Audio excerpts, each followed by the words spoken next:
Shalom, sesuatu yang baik pasti terjadi hari ini. Sering kita mendengar orang mengatakan dia belum selesai dengan dirinya, atau ada yang mengatakan dia sudah selesai dengan dirinya. Sebenarnya dalam 1 Petrus 2 ayat 9, kalau kita percaya apa kata Tuhan tentang diri kita, kita sudah selesai dengan diri kita. Apa katanya tentang kita? Bahwa kitalah bangsa yang terpilih, kita imam, kita raja, kita bangsa yang kudus, dan kita kepunyaan Allah.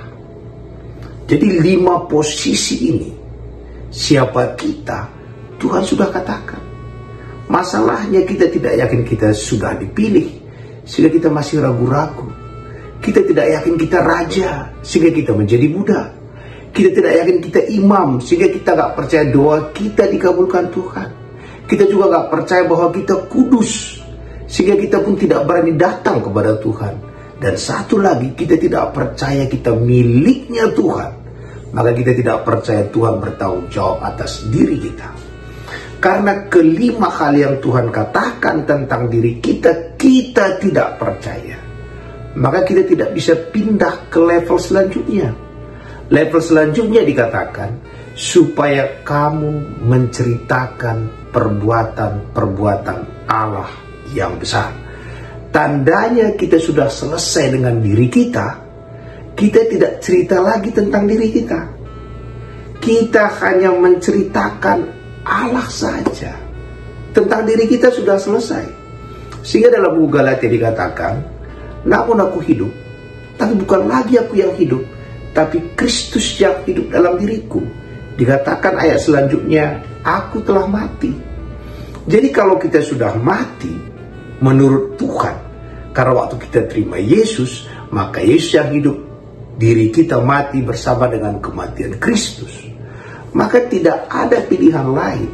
Karena yang hidup itu adalah Yesus, maka kita tinggal beriman kepada Yesus.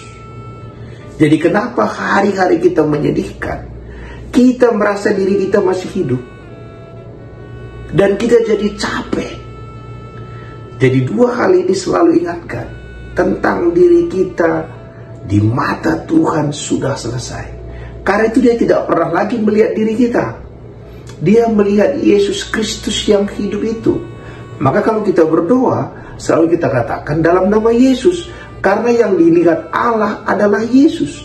Diri kita sudah dilihatnya tergantung di kayu salib. Dan yang hidup dalam diri kita, Yesus saja. Maka kerjaan kita adalah menceritakan Yesus. Saya akan menceritakan Yesus kepada saudara. Dia sangat mencintai saudara. Dia memperhatikan saudara. Dia mati bagi saudara. Dia peduli akan hidup saudara. Dia peduli akan hidup kita semua. Jadi, tandanya kita sudah selesai dengan diri kita. Kerjaan kita hanya satu, menceritakan Yesus di tengah badai yang besar.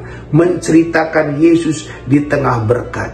Karena hanya Dia yang hidup, maka yang kita ceritakan yang hidup saja.